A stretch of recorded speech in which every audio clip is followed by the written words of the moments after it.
Folks, thanks for tuning into this episode of Real Talk Fishing with No Limits. We're coming at you live. Where are we at? Ocano, Wisconsin, Green Bay. It's been such a fun week. Well, we are live. We're not live. Okay. Barely. Yeah, so we're going to do something a little different this time. We'll touch base just a little bit or preference the Red Wing tournament, last stop, and dig into Green Bay and what's going on here, or lack of what's going on here, more or less. And then bring these guys into the fold, some new faces you haven't seen. The co-anglers, give you a little co-angler side point of view on their experiences, good or bad. I'm sure they're all excellent. And get a little feedback from them and let you know. I get a lot of questions, a lot of codes out there. Did one podcast kind of explaining some things, and then you can kind of hear from these guys' mouths directly what to expect, what you're getting into, how fun it is, how fun it isn't, whatever the case may be. Yeah, we're going to break that down. So, Red Wing, Randy. Yeah. Another tournament that probably didn't go the way we wanted it to go. Having a really good year. Pre-fish was good. I think we talked about it last time. We had a lot of confidence. I mean, the biggest factor with the Red Wing tournament was, I guess we call it Red Wing, but we were out of pool 3, so I guess Mississippi Rivers, was the 4-fish limit. That was just tough. You could only keep 4 fish, wait in the 4, and then between dealing with that and a slot limit, you could only have 1 over 20 inches. Just made decision making real tough. I know a lot of people didn't keep the right fish and kicked themselves. Should have kept this fish, but you just don't know. Yeah. And you. So, me big time. Through the overback. Day one, you would have thought a lot of guys would have brought in 3 because they didn't get their over. A lot of guys brought in 3, and they all had their overs. They just threw back unders. Under 20s too early, including me. And then that bite kind of stopped, but getting the over seemed to be fairly easy. But you really needed an 8-9 pound over to be up there. But you threw back a 22-incher or something? That was day 2. Day 1, I got okay unders, just shy of 19s. And then I don't remember what my 4th fish was. I think my 4th fish was, I don't remember, like a 21 incher. I think it was an over, 21 incher. Yeah, it wasn't one to write home about, is what you're saying? Yeah, I gave up some fishing time, but it wasn't big enough to have a good weight, but you just don't know. Is it worth throwing it back for more fishing time, or you just take it and go in? I decided to take it because I didn't know. Day 2 is when I really screwed up. We had a big storm blow in real bad. I mean, it was terrible wind and rain, and then there was a barge in the lock, so everyone had to wait. So I decided to go into pool 3, where I caught some fish and got on them right away in the storm. It was like an 18, and I kept 2 17.5s, thinking, I need a big fish to get back into this. Well, we finally get through the lock, get into pool 4. My first fish is 19 7/8, and it was like, you can't keep that now. So then my next fish was 19.5. Next fish was 19, and I was pretty disgusted by that. Then we caught a 22, and that ain't big enough when you only got 18s and 17s. So my day 2 was not good on as far as my weight. You really screwed up. I did. It was bad. But I thought I needed a big fish no matter what. I don't want to focus on the unders. So we had a couple good spots that had good fish and had a lot of 19s, but day 1 they weren't going.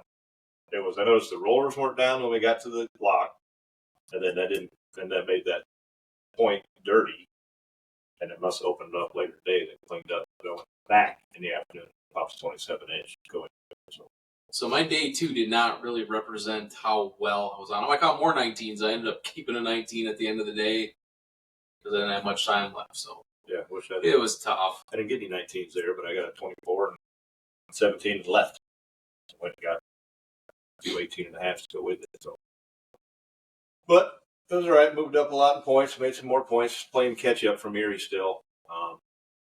Need a pretty good tournament here. We all need a good tournament here. But we're in Green Bay, and it's, to say the least, fishing sucks. It is, most guys, you hear in the interviews and stuff from NWT, and they've caught 1 fish, 3 fish, or 5 or 11, but maybe not the right type of tournament grade fish. There's a massive influx of alewives in the system. There's bug hatches. Weather's, it's not necessarily stable. Winds change directions. Water's warming up, but still only in upper 60s, very low 70s. And so the fish are moving all over from their shallow, spring, moving into their summertime transition spots. The reality is it's just bait. There's so much bait in the system, they don't need to eat. And the sheepheader gets going nuts, which I don't get. They need to eat because they're spawning apparently. And it's tough to keep them off your line, as well as the white perch and everything else. So it'll be an interesting tournament here. It starts tomorrow, and we've got some fish, and decent fish, 5-6 pounders. That's not going to win it. A lot of guys are going big bait to knock, right? What it's called, which is about 80-90 miles. I'm not. Yeah, we're not going to run that. We definitely rule no that. Thanks. There are big fish there, and if you can get on them, then good for you, and you're going to do well. But it's still a gamble because you have very limited fishing time when you got to make that run. But it looks like the weather is permitting that to happen because it's not bad. A little rain, but pretty light and variable winds, 5 to 10, and even less on Friday. So we'll see where that lands. It's going to be tough. The whole goal there is to catch a fish, to get the points. You zero both days, you have 0 points, and you can drop from being in the top 10, 20 to completely out and out of the championship. And you're not going to make that up unless you win. Then you have to win to be in the championship. So goal is to catch one fish in 2 days, which sounds easy. The limit's only 3 for a tournament rule and some other stuff, which was kind of like, oh, that sucks. But now it's like, oh, good, because that's a challenge. So we'll see where it goes. I think we got a couple good little programs going, but the fish have to bite, and full moon and a bunch of things working against you, really. About everything you can think of besides the weather. We got decent days to fish. We'll see what happens, but I'm going to put a lot of money on Scoping is going to be where it's at. But got the fish trolling, and that is plan B and maybe plan A. So you got to hit them in the face sometimes to get a reaction back. But anything on Green Bay? This is, I guess, it's good note. This is the worst pre-fish I've had in 12 seasons by far. Yeah, I mean, it's strong. Pretty much, it's not good. Several pros that live here have caught 1 fish, so it's that bad. I just thought it sucked real bad for a while. They realized, no, we don't suck that bad. The fishing sucks, but that is just what it is. And I kind of like a tough bite sometimes. We definitely got a tough bite, so if you get a little something figured out, it gives you a little more confidence. But this isn't a tough bite; it's a non-existent bite, more or less. But like always, someone's going to find them. Someone's going to figure out how to get those fish to eat when they don't want to eat. Bringing some good bags. It'll probably still take maybe not the upper 40s like we thought, maybe down in the 30s or 40s in 2 days. It's very tough to get a 2-day total, 2 good days in a row sometimes up here. These fish move a lot, so that'll be the challenge. But to the co-angler side, more exciting stuff because you hear me talk all the time. We got Jim Wood, John Wessel, Greg Sanger, Adam Balding. These guys are just the ringers. So here, that's what we're here for. I'm just leaning in it so they can hear on the mic here and slide over. Greg's been doing this the longest. They're all pretty new. Jim got into 1 last year. It's tough as a co-angler to get in now, right? So you basically all went, okay, we tried this last year. Greg got into 2 of them. So you better sign up immediately with that 7 a.m. that morning, and you need to sign up for all 4. And hope that's enough to get you in. Sounds like there was a lot, but I think every tournament there's still been guys that signed up for 1 that got in that tournament. But you better answer that number when it calls that you don't recognize because that was your chance. They're just going down the list to the next person. So you got on Bago, and Francis Case last year. No, Spring Valley, Correct. and Francis Case. Because you had that awesome pro day one. Yeah. And then this is your guys' first year. Yep. And your 3rd tournament. So you've been doing it the longest. What do you see from last year to this year? To me, it was, just the experience. For one thing, there's been some rule changes, not necessarily from the code perspective, but obviously how the pros are going to approach today maybe changed a little bit on kind of whether it's no call events, or one man limits and stuff like that. So from last year to this year, it's been under the same group of people, so it's been pretty consistent. I don't have experience before that on how it was run or what it looked like from the code perspective, but pretty similar year to year. I think the pros approach it a little differently with some of the rule changes on, one man limit and the party fishing stuff that kind of changed. So That's probably one of the most interesting things is the listening to the pros talk about the different rule changes and also the limits, how the limits change. I didn't realize before starting this that limits change as tournament rules come out versus what the state rules are. Yeah, I did not realize that. Tournament rules can be whatever. They just can't obviously deviate from the state rules. They can be stricter in a sense, and that's what we've done with things this year to eliminate the gray area. We had the gray area last year, and we haven't been running pretty clean, pretty good this year. We got 3 fish thing here. We had 4 and whatever. Erie was fine. You can coal 5 fish, and then we go do Wheelass with a 5 fish limit, which would typically be 8 or 9. 5 fish per person, but we don't do no slot, 15 inches and up. So new guys, it's all new for you. Jumping in, good, bad, does it suck? Is it fun? I regret this. Loving it. I'm learning stuff. Either one, anybody. I love it, man. I think it's a ton of fun. It's cool when you go into some of these tournaments and, like this one's going to be a classic example, right? Of somebody posts huge bag and on day 1, maybe they get them on day 2, maybe they don't. I mean, it's still going to take a good amount of weight, I think, to win it. Like we're all thinking up in that 40 pound, maybe over range. And, when you're on the outside looking in, you just assume like it was just a slaughter fest, but I think that it could be a real grinder to get those and catching 6 fish. And you got to approach fishing completely different, when you're fishing tournaments than maybe you have in the past.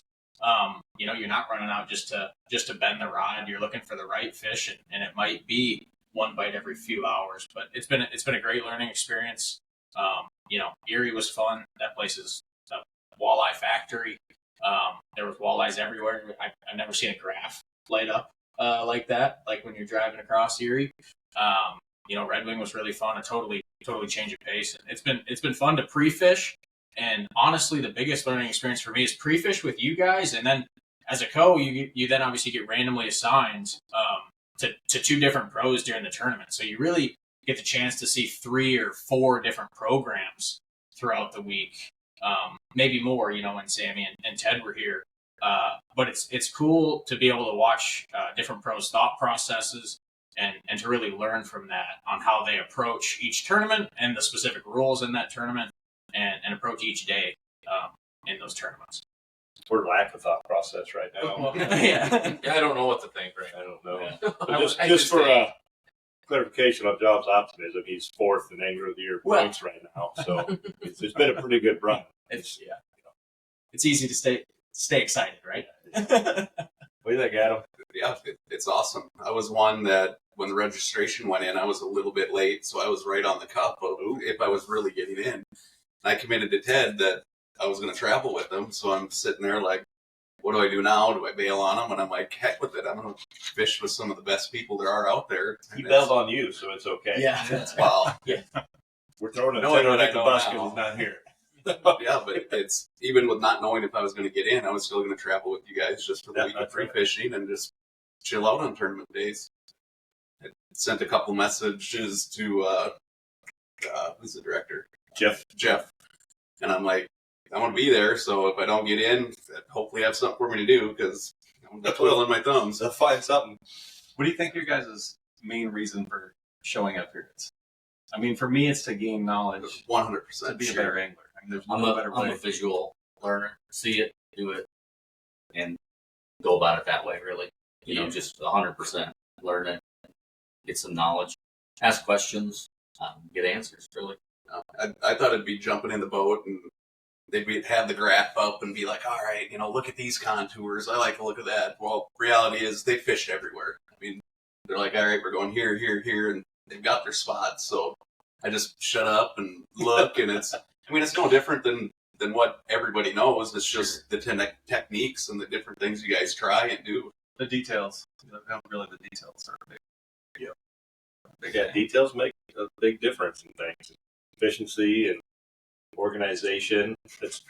Randy struggles with that a little bit. Or lack thereof. but it works very well. It's his system. He's very efficient at it. He knows where everything in his boat is at. Nobody else does. I just take the brunt of it. When you ask me, what are you doing over there? I'm like, I can't find what you're looking for. And then he'll right there. dig in there, and here it is, and you're like, I've been staring at it for 5 minutes, but I've been sorting through everything. So, but that's his system. It's his system. It works. The dude catches fish, so it works. Well, it's not so much bad at organizing. It's just like way too much stuff in the boat. A lot of stuff in there. But you might need it for a bite like this. Yeah, You never you just. know. You I come always to bring everything. You never know if there's a 0.0000001% chance you're going to use it. I just bring it because you just don't know. You know. If you don't bring it, it'd be the one thing you wish you had. Yeah, exactly. Like that handline gear's been watered up in the back. Yeah, I kind of gave up on that. It's just going to stay tangled up. Rusty, it might not even work out. Yeah. I'm a little bit different than that, but that's just the way we are. That's what balances us out so well. So it like fishing Red Wing or the Mississippi River, you probably saw some weird stuff, or just that's a really details and techniques coming there. It's very simple.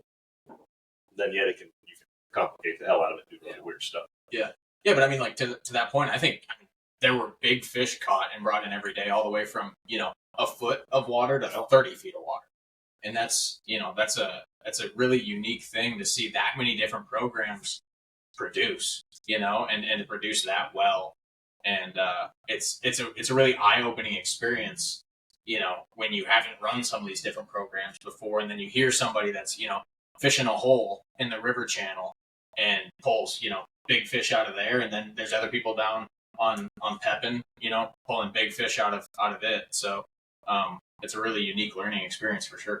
Yeah, you got to see some different things. We pitched jigs, plastics, crawlers, pulled bouncers, pulled lead. I think that's all we did. Lindy rig, three-way just a little bit on Cassett wing dam. So With willow cats, chubs, rig chubs, and caught fish doing just about every one of those things. So it's a lot of those things you probably have never done, or you're like, "What? This is weird," and you're like your day 2. I think Fish and Greg What was it called? Got fish. Yeah, a Colorado rig. Denver rig. That's the first time I heard of Dubuque rig. Seen them on rivers, but Mississippi River was the Denver rig with the trailing crankbait instead of 2 jigs. So it's interesting to see. It was day 1. We caught, we caught a lot of the undersized, smaller fish, and I don't think it was about 50-50. Some would hit the jig and plastic, some would hit the crankbait in the back, but they put fish in the boat. They weren't necessarily the ones we ended up keeping, but it was just another technique that I'd never seen before. Think of it. So naturally, again, you see it, looking it up online afterwards, like, okay. I don't know what it is. You have to explain it later. Yeah. It's a runoff. I don't know which was first. Someone's going to have to explain the Dubuque rig. Denver rig. So. Yeah, I'd heard of the Denver rig. I'd never heard of a willow cat. Yeah. I'd never heard of or fish with a willow cat. I still don't understand why walleye eat them. I don't know either. I don't know Yeah, anything it's like a about bull. it. Yeah. Boy, do they like them. Yeah. Everything does. So, that's fun. You've all trolled, but you became masters of planer boards. Yeah. But you had a lot of fish. We lost 3 to Yeah, he struggled a in little bit. practice yesterday. Yesterday. We found them, but they did come off for whatever reason. Maybe So, not. Just found out with this vein and Brian's net. Yeah. They only came off on their side. None of them came off my side. Or today. So I was like, I don't know what the hell they're doing over there. You guys got to put it in the clip. Yeah. We got the black clips on there, and we were cooking from there, right? The OR-18s, in case you want to know what the black ones are. Yeah. Those are for pulling braid. That was the problem. The braid was just slipping through stuff. But that happens because we were controlling pretty fast, too. So sheephead were ripping things apart. Yeah. One walleye did a little bit. That's right. That one walleye. 5-pound Green Bay walleye are feisty little suckers, man. So you guys been traveling. You've been free fishing with us for a couple of years. Jim's free fished a few times. You've also been around. You guys have made most every day. Been riding with Teddy. Yeah, you guys been showing up. Haven't been riding with us because you've been coming a day or two later for whatever reason. But we get the houses. How's the whole traveling thing and cost? Kind of touch on that to guys wanting to be co's and what you recommend that they try to find pros to travel with. Do all that, or they just show up when you're done. I think it really depends on what your schedule allows. Obviously, if you can travel with people, obviously it's going to make it more affordable. The more times you can split gas, split housing. This isn't a very big house, but we've got 6 of us piled in here, and it helps a lot. And it's not like we're hanging out at the house very much.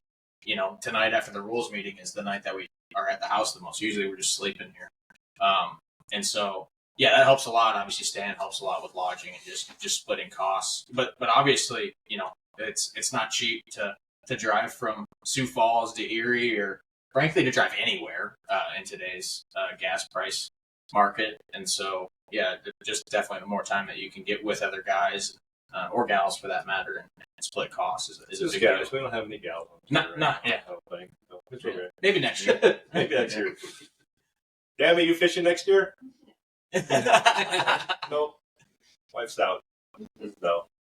But you rode with Teddy. You rode with us last year, didn't you, or not? Yeah. The Spring right. Valley Spring Valley. and Pickstown stayed up there. But yeah, to John's point, really, finding what your schedule allows for. If you're fortunate enough to have some time off of work and you can do this, I would definitely recommend trying to, try to match up with a pro or something, do that. I think when you get to tournament time, there's nothing wrong with showing up Wednesday, and maybe those guys have done it for years. But, Erie's an example. I'm probably more useful to my day 1 and day 2 pro if they're pulling crankbaits if I have set planer boards for the last 5 days. Yeah. Rather than sit there be like, well, you're going to have to show me how to do the first one. I think they kind of, they don't. I've had great pros. They both draw days and everything. Nobody's been upset, but I've also been out and you get with the program. You kind of understand it. And just, so you show up there, they're like, hey, yeah, do you know how to do planer boards? And like, yeah, I just did it for 5 days. We're good. So that would be my recommendation, is if you can afford the time to do it and can share some costs, it's definitely worth it. So you're wondering, how do I pair up with a pro? Well, all the pros are pretty easygoing guys, super approachable. Look them up on their Facebook pages, send them DMs, and be like, hey, I'm trying to get signed up, or I got in, or I got signed up for all 4. If you're looking for a travel partner, I'd love to travel with you. Blah, blah, blah. I can do this. So, provide share expenses, whatever. You'd be surprised at how many of them don't have those people. We used to have a guaranteed entry with the co if you signed up with the pro. Then you kind of knew you're in. Now you kind of don't know you're in, a week and a half out. Depending on when you got to put in for vacation. If you're fortunate enough to get paid time off, I always get it. I'm a fishing guy, so I don't get paid time off. Near to you. So those guys, right? I didn't know you. I didn't know Randy. I sent you an email. Just asked, hey, I'm thinking of doing this. That's exactly how I got involved in this. Was I wanted to fish Lewis and Clark, and I thought the best way to do it was to hire guys. So the walleye guys it was, which was Brian, and you kind of introduced me to the NWT and invited me along, and it's been a great experience. I've had great experiences with all the pros that I fished with. That's good, because you're not always going to have a good experience. You're going to have horror stories. Hell, you might draw me and you're going to get a horror story. Tomorrow might be a horror story for a lot. A lot of us. But there's good and bad. Sometimes you got a local guy that jumps one and just doesn't understand how some of it fishes. And plus, they're not chasing points, so they're going to fish different, which can affect you. You're totally you have no say. 100%. It's a luck of the draw. Adam's pretty pumped. He gets to fish with Hoyer tomorrow. I get it. I want to go fish with Hoyer. So see what's going on up there. Yeah.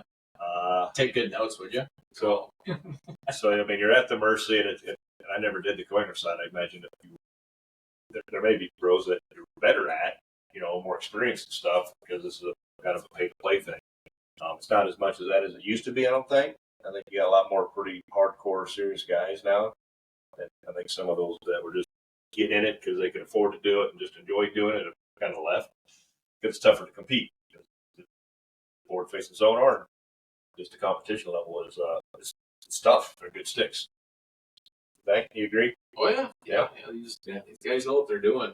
But I did 2 years of co-angler before I went pro.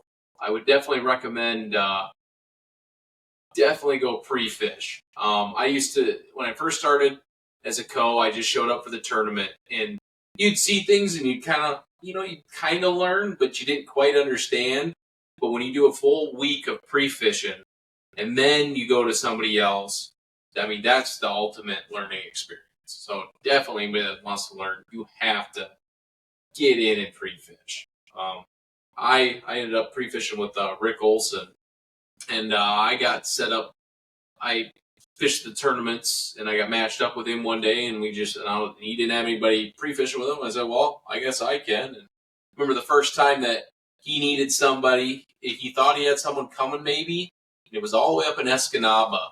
And I asked him, wait, how you doing, whatever. He said, well, no one's here or whatever. And I'm like, all right, well, I can come. And I jumped in that pickup and left that night, got there at like 1 o'clock. But I learned a lot from the pre-fish and then fishing the tournaments with other pros. I don't think if I would have just done the tournaments, I think you learned like a lot less than you would if you did it all. Well, I think as a co-angler, that's where I learned what all goes into pre-fish. Watching you guys look at maps and charts and watching the different techniques that you try in different parts of the lake.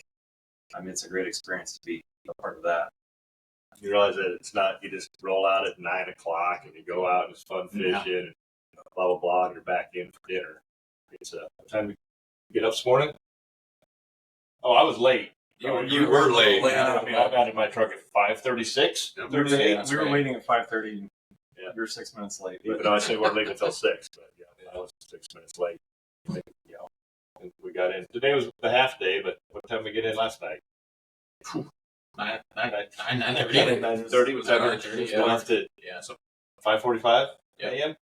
So there's a little work that goes on behind the scenes and driving and stuff. And we appreciate the coach for helping the boat in, cover just a handful of stuff that we can spend more time looking at maps or doing whatever. Maybe they're cooking dinner or running there or go getting bait or whatever it is. Dishes. I saw that this morning. I was like, sweet, someone did dishes. We really appreciate, co-anglers for, safety, backing the boat in, keeps you from having to get in people's way and tie the boat up and your boat's getting dock rash. I mean, stuff like that. We really appreciate guys that come out and do this. Yeah, it's not a vacation. It's work. And another thing to keep, I guess your expectations that a lot of people learn right away too is, you're with pros and you think you're going to go catch a bunch of fish. Sadly, with pre-fishing, that ain't the way it is, even on a good bite, because you catch fish and then you leave them. And then you go on to the next thing. But, by doing that, you kind of learn a lot more, And we obviously can't keep pounding fish all the same fish all day. So we need to learn more for the tournament. Tell them, depending on how the pre-fish is going and if somebody wants to eat it or whatever, there's always, hey, let's go over here and just catch some fish for a while, just have a little bit of fun, make a break up the day, or especially if you're patrolling, stop doing that for a while. But like yesterday or whatever, we caught a couple good ones pretty quick, and I just looked up and said, don't make another cast. And it's at the point where you can see them, you just want to go catch them, because you haven't caught any all week long. So this is fun, but it's like, nope, don't sting another one, get out of here, we haven't fished that spot in 3 days. So, well, and to hammer that point home even further of it not being a vacation, like just because you're launching out of a spot doesn't mean even on tournament day that you're fishing anywhere close to that. I mean, I know a couple of us, you and I headed over to the same area on day 2 of Erie, and I'm sure several people have seen the videos. It was legit 6-7 footers, and we were 43 miles away at noon, and we had a 3-hour boat ride back. It was a grueling 3 hours. And it was beat you up. Yeah, it was a grind. Like, they have a 3-hour boat ride tomorrow, but it's not. It's not. Yeah, we go.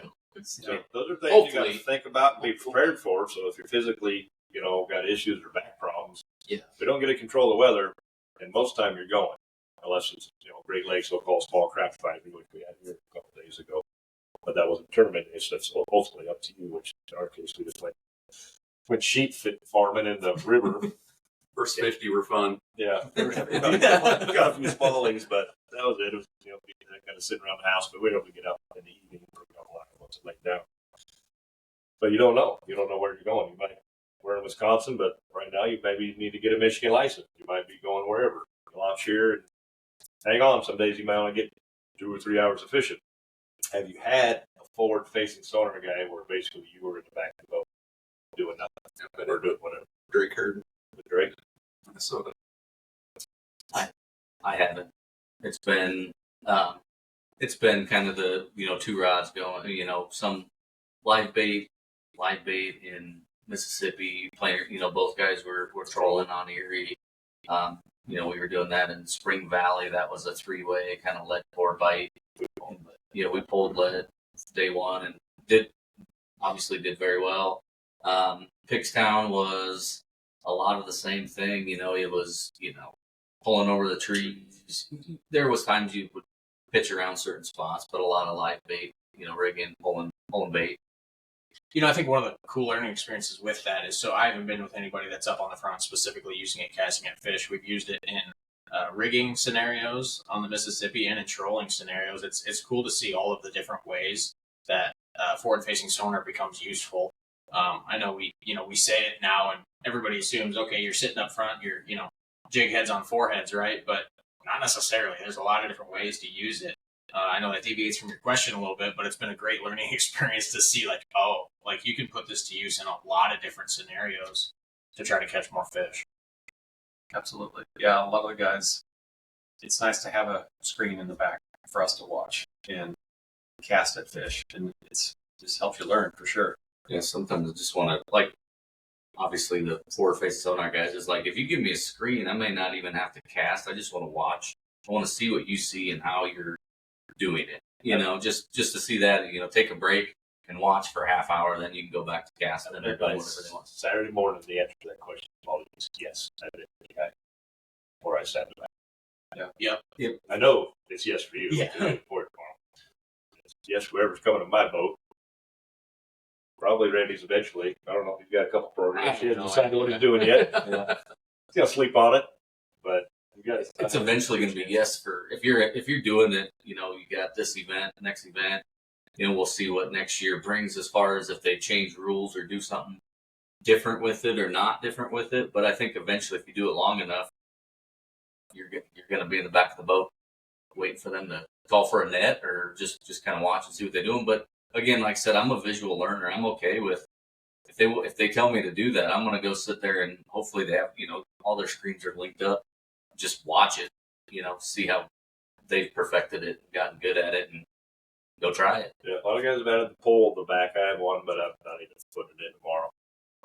It's 3 fish, so yeah. It's different with the pole in the back, though. It is. You don't know where it's in and ripping, and you can be onto something, and all of a sudden you're turning because the guy's 80 driving the degrees in a boat different direction on a different fish, and unless you're like, hey, hold on, I got a big one I'm trying to cast at. Yeah.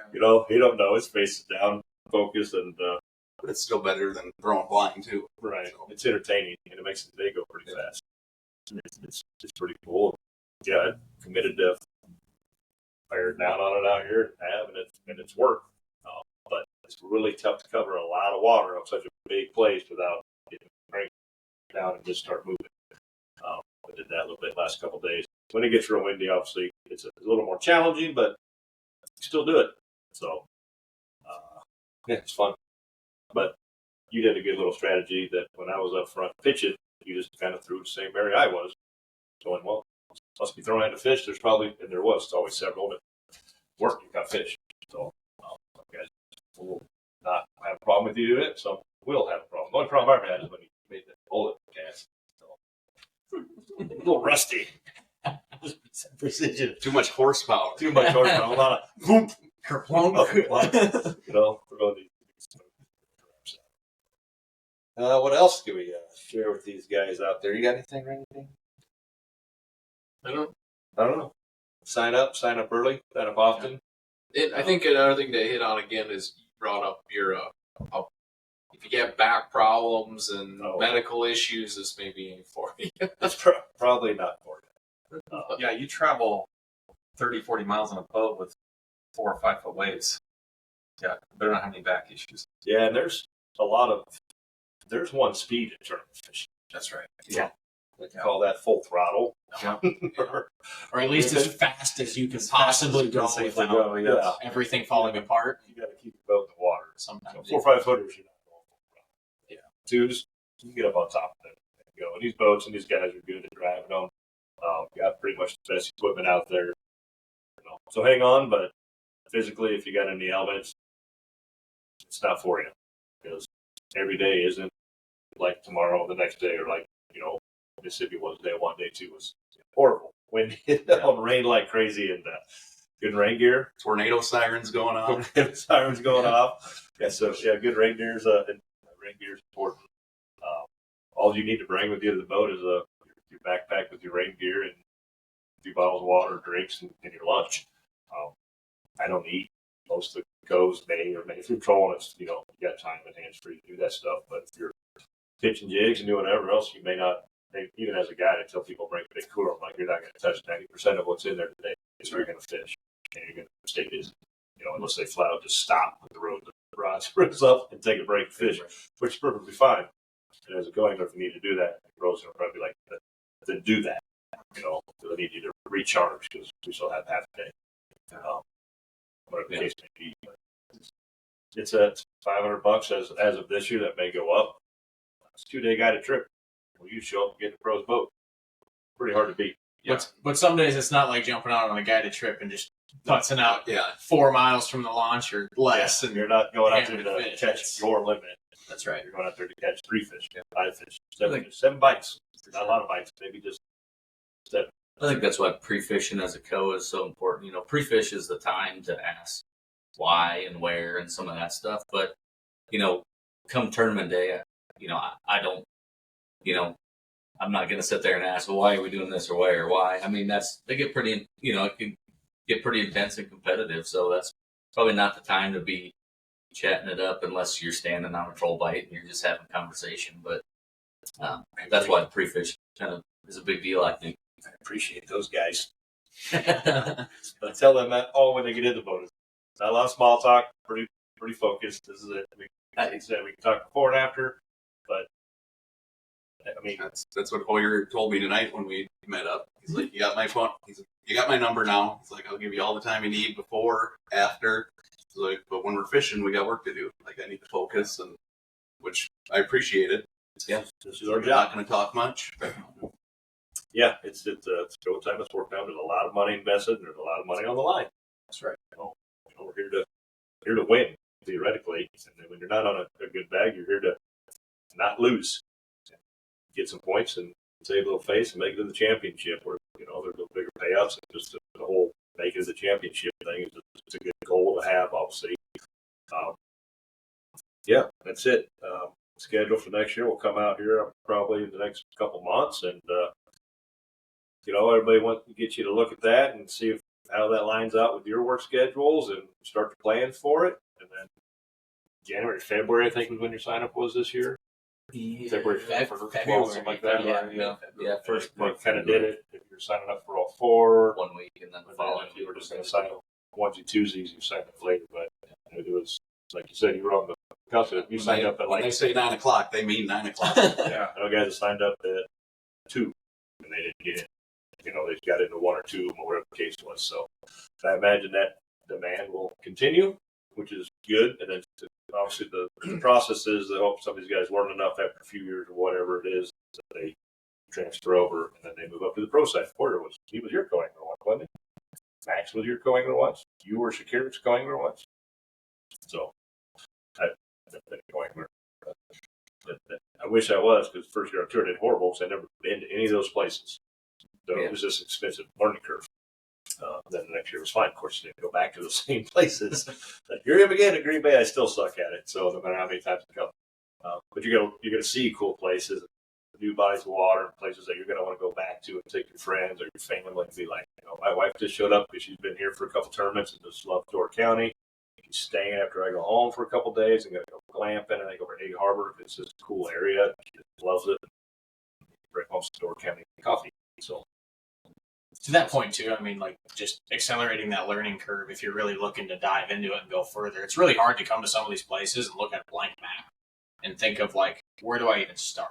I mean, Erie, for example, like there's hardly any structure. I'm sure you got the reefs and a few islands, but there was a lot of fish caught in the middle of nowhere. Yeah, like yeah. there's Troll nothing for there. miles. And just to be able to fish with you guys and kind of see what program you're running on how to find fish, and then to get a couple different pros, that goes a long ways into just helping you kind of figure out different ways to fish. And frankly, there's also a lot of times you learn something that you can bring back to your home body of water or whatever, that that's not the local way to fish, but all of a sudden you bring out that way to fish and you whack them because nobody else is fishing that way. So Bringing the Denver rig to lose. yeah, y'all going to be throwing spoons at late night. that's right.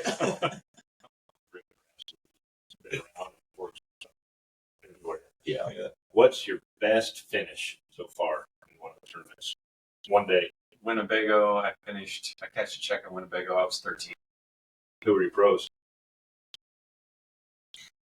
That's a great Lasting impact. Yes. I had a guy from Sault Ste. Marie, Jason Doyen, and Greg Strelo Oh, great. on the second day. Great on your second. But you're Very good experience. you've had a good finishes because you're sitting at fourth. Yeah, so I did 14th on Erie. I had Mike Miller, who's a guy that fishes the Lake Erie Walleye Trail a lot out there, local guy. And then Charlie Klaus on day 2, who's from New York. I happened to draw a couple local guys. It was kind of weird.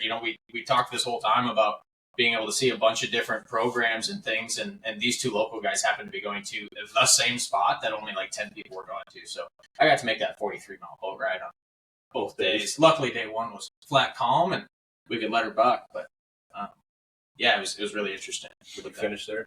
14th. 14th. Mississippi. I was 28th on the Mississippi, and I had Dean Arnaldson on day 1 there, and then Greg Strelo on day 2. And you're fourth. So see how that works.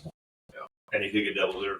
That's right. This weekend and drop completely out of it, or come with a good bag, and all of a sudden you're in first. I mean, it'll take much on the planner side. It really shakes up. You? Yeah, overall, Pickstown last year, Francis Case was 26, so they paid down 26 spots, lost in the tiebreaker, so I still haven't. What did you finish in the Muddy Spring Valley? No, so that was, I'll give you props. You're in And I was going to say that is day 1 was my best, highest was 5th after Spring Valley. Who's your pro? Yeah, you might know him. Yeah. But no, Brian, obviously, that was my best day 1 finish. I had a good day 1 finish in Mississippi River, both those events, and kind of the expectations of the co too. So I'm sitting in 5th, and I dropped out of check range after, just a tougher day 2. Same thing on Mississippi. I was sitting in like 19th with 1 big fish, and just didn't bring in a limit the second day. So, there's a lot of variance between that day there. So highest 1 day 5th with you at Spring Valley and 26th overall at Pickstown. Didn't cash a check, lost in the tiebreaker at Pickstown. So I'm still an amateur by earnings status. You got just a couple underneath the belt. I was 101 in Erie and mid 50s, low 60s. So I'm sitting in 69. I guess that's a good place to be. I was nowhere to go but up, but And in worse positions. Yep. Go down 60 spots, yeah, but you can go. This is that tournament where you can jump 34 spots with it being tough. People double zero, but it doesn't just happen on the co side. I mean, it does. But the pros are out of it quite often, where we have a really bad day 1, and I get a co who's in first. And I have to do Sault Ste. Marie. I get Max's day 1 go, and I'm like, sorry, I got nothing going. We're going to go catch maybe 10 pounds. Period. Yeah. We're going to catch 5 fish we can call, and we can go hunt for these big ones. But I'm here all week, and I couldn't figure nothing out. So kept him in the money, I think. Barely. Yeah. First, probably 15th, 20th, or something like that. No, probably. It may not have been in money. I don't know. If brought in less than 10 pounds, but probably a limit. But yeah, when you go 30 pounds day one, having to do something completely different, it really wasn't all that fun. Day two, that is, what it is. But we always, that keeps us in it is like, okay, my co's in a good position. We're fishing for evening. Hopefully you can catch a check and learn something, and maybe I'll just take this day as maybe I'll figure something out that I can use next time I'm here. It's tough because you're just like, I really just rather pack it up on the trailer and just head home and not waste too much gas money today. But you signed up, and it's our obligation to get you out there, to get you on the fish. And it's easier. If it's crappy weather, it's real tough. If it's a nice day, I have no problem. We're going to fish. Yeah. We're just going to have fun. Both days after the day one, 6th and 5th and 19 on those, both those pros were like, all right, I gotta keep you there. And they knew they struggled the first day, and they weren't, whether they weren't on them or just struggled, but they kind of tried to make it as much about trying to keep you there as much as possible. So. And that's one of the interesting parts too. Obviously, in the rules, we can't share any information or any locations, and I think all of us have a story that we've talked to each other about after, the second day of a tournament, right? If we're driving over a spot that we've caught fish, and you can't say anything, like that's how it should be. You're not allowed to do that. But it always makes for a really interesting time when, maybe you got somebody that's struggling a little bit or whatever, and you're, flying past a bunch of spots that you've caught fish at, either in practice with you guys or with your other pros. Yeah, and you're like, man, that looks like a good spot. But no, obviously you can't say anything like that. It makes it interesting, but also makes it fun, right? That's how it should be. Sure. But to that point of the pros wanting to help you out and keep you there or whatever, so that they have a reason to fight for it. Like, it really does become a unique experience of a team sport, right? Like, we've talked about this, of your co-angler can really, really help you or really, really hurt you.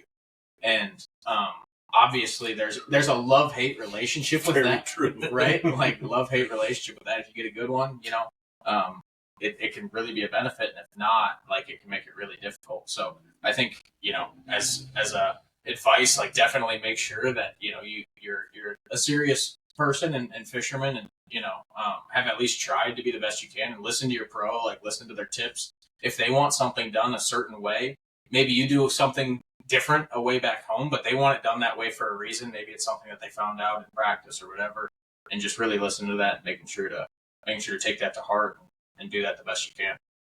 A lot of them are pretty open to your suggestions. Obviously, if they're struggling, they'll be like, just do whatever you want, or whatever it may be. Or sometimes they'll be like, I'm out of it, but you're in it.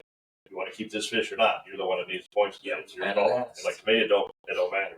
Oh, I don't. If I threw it, it doesn't matter. And you're like, yeah, let's box that 17. Save, or finish from it. Sure. Good idea. Throw it in. Most time your pros are going to make those decisions and stuff, but you get one-off guys that are local guys that fish tournaments, and they're going for a win most time, and that makes complete sense. So you may get a different day one, day two type scenario like that, where the guy's being a little more conservative. You might get a lot of that here, where first fish is going in the box, and if it's 15 inches or 8 pounds, it don't matter. It's one of my three. With what we've seen in practice, that might be a good move. Oh, I'm guaranteed. Everybody's putting that first fish in the box. Most everybody. Plus that first fish. Yeah, it's all good. To Greg's point earlier, it's not necessarily the time to learn, but it's the time to be observant. Yes. Pay attention to what's going on, but maybe you don't need to ask you so many questions. You got plenty of time in the boat before. Yeah. Talk to your bro about, hey, what's the program? What are we doing? What do you need from me? What do you expect? And they're going to pretty much tell you. I mean, if you are jigging or something and bringing your own rod, you're allowed to do that. Don't be offended when they cut whatever you got on off and retie some knots and do things. I'm going to do that, and I think most of them do. Usually, it's like you don't need to bring any equipment. But I always tell them, if I'm jigging, more than welcome to bring a jigging rod, because it's important that you're comfortable if you have a good deal. You're going to be using one of my St. Croix, so your rod's probably not any better than mine. They're St. Croix, so they're good. Yeah, I appreciate using the other equipment, Wow. just to see what you do or don't like about it, to feel something. So that's nice. I've always asked, but I got to the point where I really don't even bring anything like as far as that anymore, because it's like, they're gonna have it. Right, they're gonna have it. It's gonna be rigged. It's gonna be ready. It's gonna be sharp. You don't need your stuff bouncing around, and some of the best equipment, if not the best out there. So You find yourself, and I know this with Brian. I'm buying the stuff that we're using. Oh, 100%. yeah, oh, yeah. Like, what's this Seaguar? Yeah, line? you got that Randy's rig order? Yes. Yeah. I buy the stuff. Yeah. I was telling Randy, I'm not going to buy spinners from a local bait shop. You know, I'm not going to buy it from Randy. I mean, it's just You're saying about the line? just the Seaguar's a big sponsor here. the Seaguar line. Podcast. That's right. That's when I started buying. I mean, you know, like there's never any issues with line when I fish.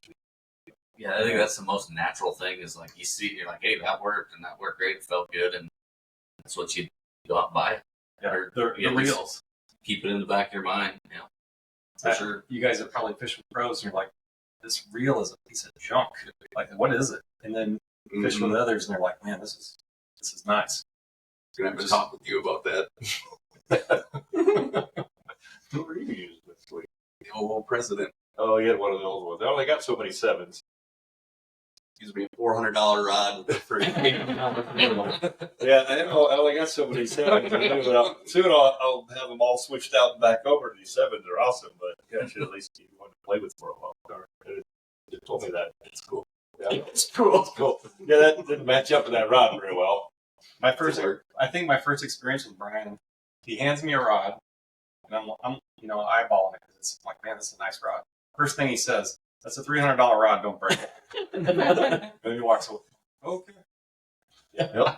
Don't make me nervous or anything. Still break it. There's like Roy's, they take care of it. We broke one. I don't know if you broke it. I think I probably It's my fault. I asked the question. weakened it the night before. I got crammed in the door compartment covered thing. So, all right. Anyhow, if you got any questions from this podcast, just put them in the comments down below. If you're watching this on YouTube or on the Walleye Guys Facebook page, we'll try to answer those as they go on. But hopefully, you picked up some tips and some pointers from these future legends.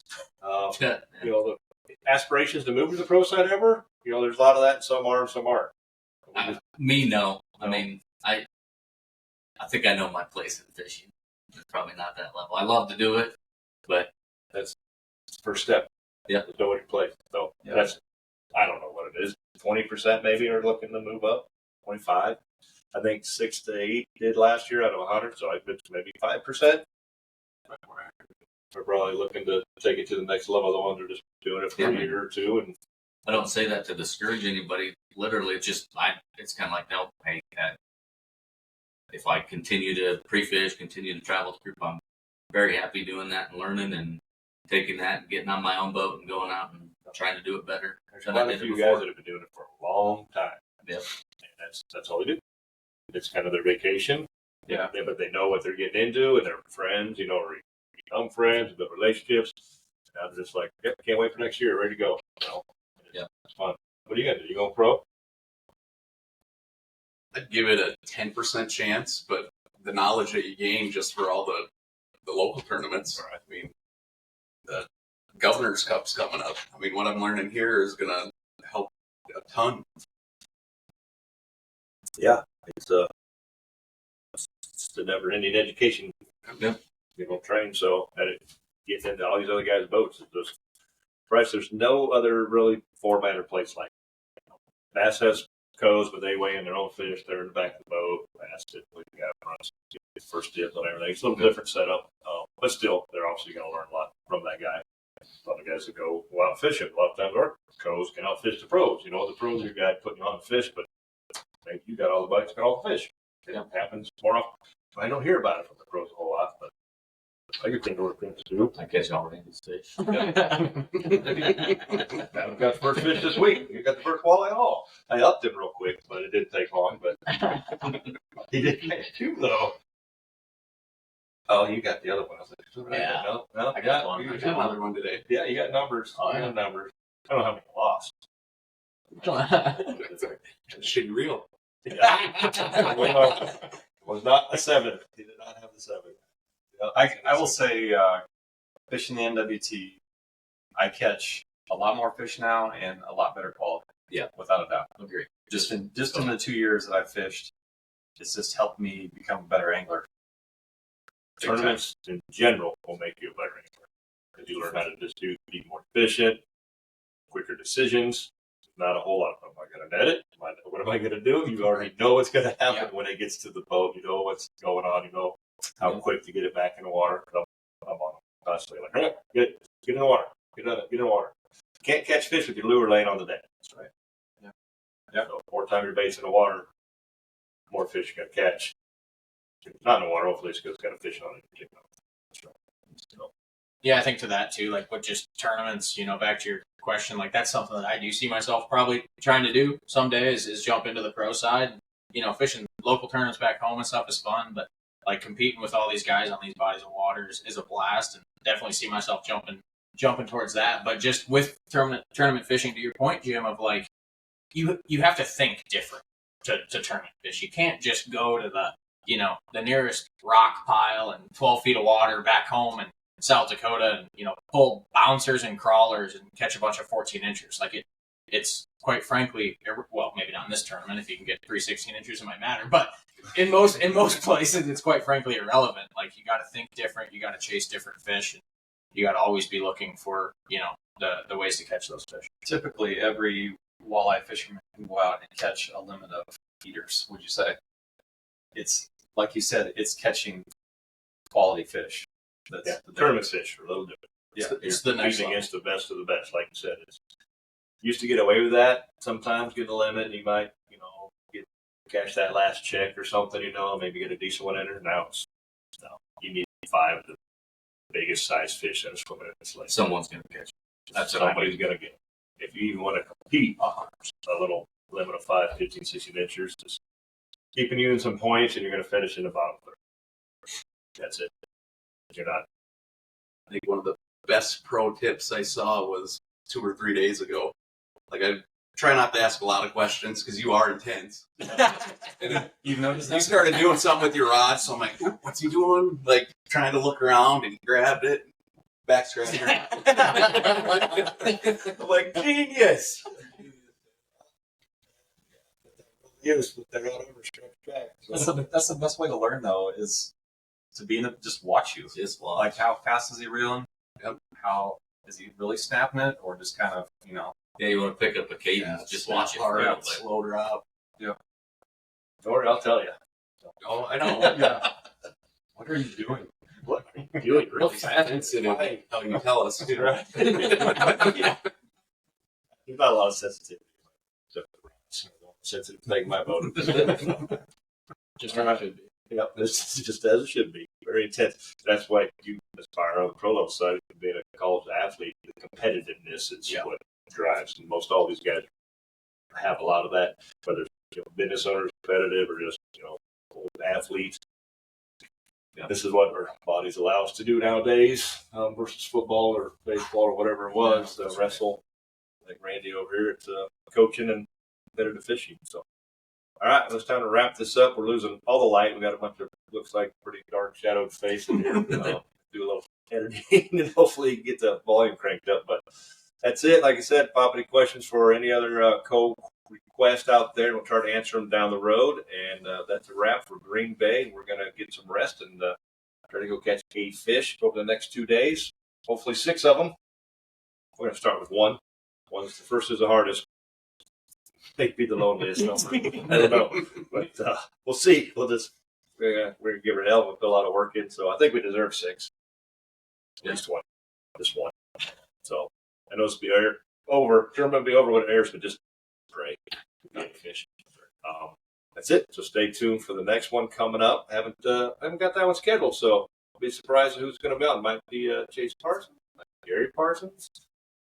Corey Northrup, we got Kakawea coming up. Some of those guys are on the list, and that's it. So thanks for tuning in to this episode of Real Talk Fishing with No Limits. So stay safe, and we will see you on the water.